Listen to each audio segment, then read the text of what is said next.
तो फिल्म की शुरुआत में हम एक लॉयर कैथरीन को देखते हैं। उसके पास उसकी एक नई क्लाइंट पोली आती है जो उसे बताती है कि मैं नैनी का काम करती हूँ। कुछ दिन पहले ही मेरी जॉब गई है और मैं ज्यादा खर्चे अफोर्ड नहीं कर सकती, लेकिन जिस घर में मैं रहती हूँ उस घर का ऑनर मुझसे बार बार रेंट बढ़ाने की बात कर रहा है जिसे मैं अफोर्ड नहीं कर सकती और इसीलिए मुझे आपकी हेल्प चाहिए। जितना हो सकता था कैथरीन उसे गाइड कर देती है और इस दौरान पोली नोटिस करती है कि कैथरीन प्रेग्नेंट भी थी। खैर कुछ अरसा गुजर जाता है और हमें दिखाया जाता है कि कैथरीन की बेटी पैदा हो गई थी और वो अब काफी बड़ी भी हो गई थी। कैथरीन की एक और बड़ी बेटी भी थी। घर के काम, दोनों बच्चों को संभालना और जॉब करना, कैथरीन अब इन सब चीजों को अच्छे से मैनेज नहीं कर पा रही थी। उसका घर भी मेन रोड पर था। हमेशा उसे डर लगा रहता था कि अगर बच्चे बाहर चले गए तो कहीं उनका एक्सीडेंट ना हो जाए किसी कार से। खैर आज वो अपने दोनों बच्चों को लेकर ग्रोसरी करने के लिए निकल जाती है और तभी मार्केट में उसे मिल जाती है दोबारा से पोली।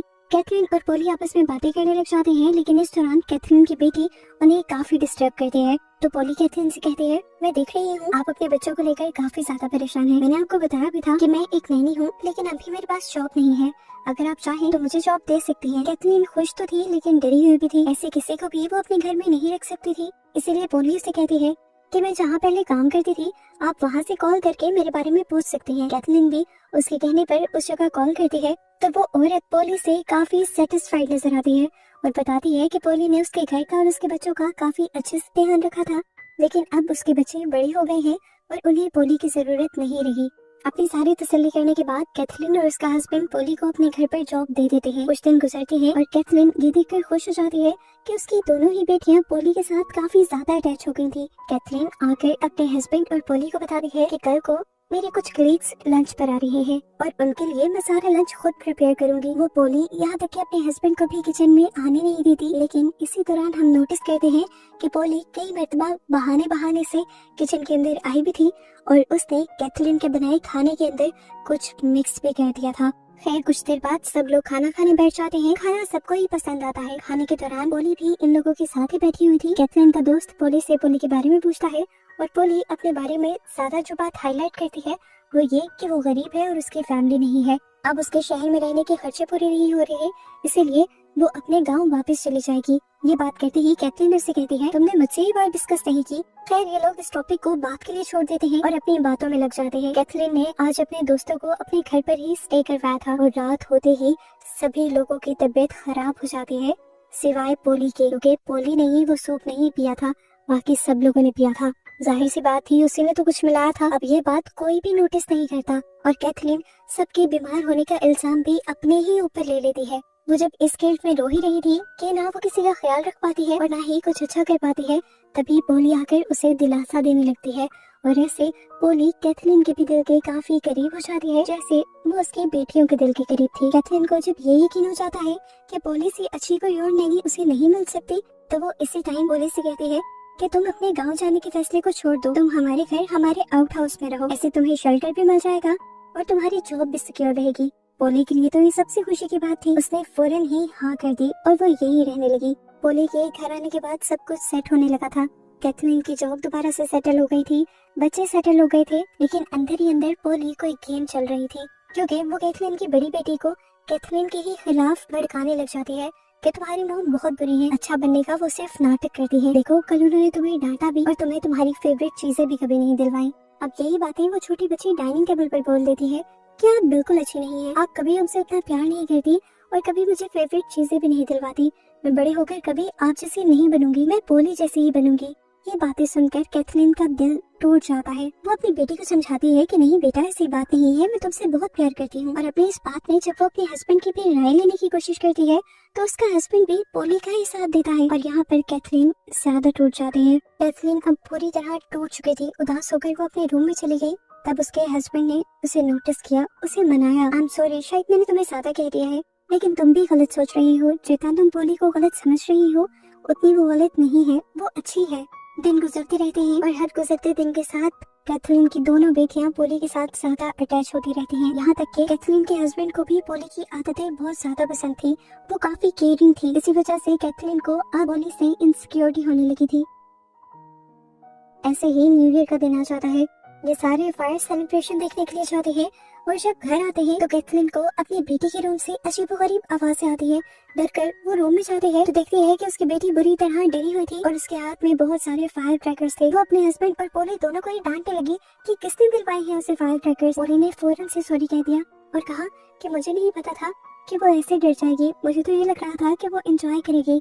सॉरी सुनने के बावजूद कैथरीन का गुस्सा कम नहीं होता और वो पोली से कहती है, अगर कोई हादसा हो जाता तो तुमने कुछ सोचा भी नहीं।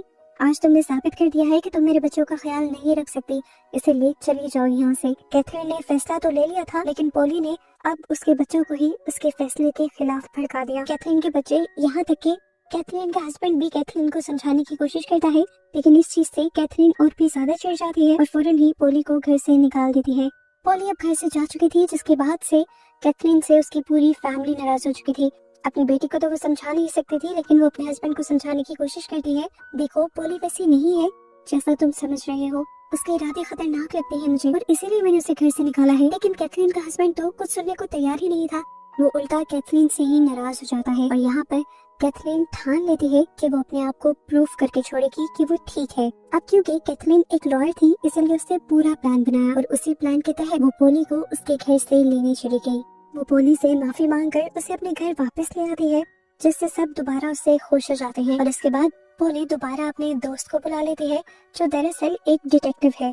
कैथरीन के कहने पर वो ये मिशन ले लेता है कि वो पोली की सारी इन्फॉर्मेशन निकाल कर रहेगा और ये भी पता चला लेगा कि आखिर वो चाहती क्या है। पोली की गैर मौजूदगी में वो पोली के रूम में जाता है और उसके रूम की तलाशी लेता है और उसे वहाँ कुछ मिल भी जाता है जिसे वो छुपा कर निकलने ही वाला था, पर पोली ने उसे पकड़ लिया। लेकिन अजीब बात थी, ये पता होने के बावजूद कि इस लड़के ने इसके रूम से कुछ चुराया था, पोली उसे फिर भी जाने देती है। स्टूवर्ट घर आकर उन पेपर्स पर रिसर्च करने लगता है और उसे कोई बहुत ही चौंका देने वाली बात पता चलती है, जिसके बाद वो पोली को कॉल करता है बजाय कैथरीन को कॉल करने की, क्योंकि असल तो कैथरीन ने ही उसे ये काम दिया था। दूसरी तरफ हम देखते हैं कि कैथरीन सारा काम स्टूवर्ट पे छोड़कर नहीं बैठी थी, वो खुद से भी इंफॉर्मेशन कलेक्ट कर रही थी और अब वो उस लेडी के घर जाती है जहाँ से उसने पोली की इंफॉर्मेशन पहली मर्तबा ली थी।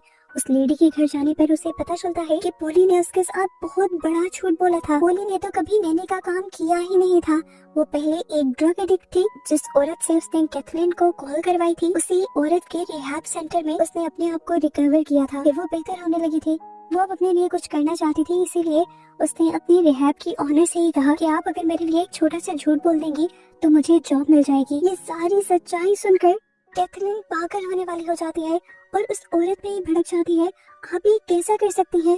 इतना बड़ा झूठ, क्या आपको पता है आपके इतने बड़े झूठ ने तकरीबन मेरी लाइफ तबाह कर दी है। इतना बड़ा सच सुनने के बाद वो फौरन अपने हस्बैंड के पास जाती है और उसे पोली का ये धोखा बताती है कि उसने हमसे झूठ बोला था, उसने कभी नैनी का काम नहीं किया, यहाँ तक कि उसने रिहैब की ऑनर से भी झूठ बुलवाया है। इतने बड़े धोखे के बावजूद भी कैथरीन का हस्बैंड उसे ही गलत कह रहा था। वो कहता है कि पोली ने इतना बड़ा जुर्म नहीं किया, एक जॉब लेने के लिए उस मासूम ने बस एक छोटा सा झूठ बोला है, इसके अलावा कुछ नहीं। कैथरीन अभी भी अपने हस्बैंड को पोली की साइड लेता देखकर काफी ज्यादा अपसेट हो जाती है। सीन कट होकर दूसरी तरफ दिखाया जाता है कि पोली उस लड़के से मिलने पहुंच चुकी थी।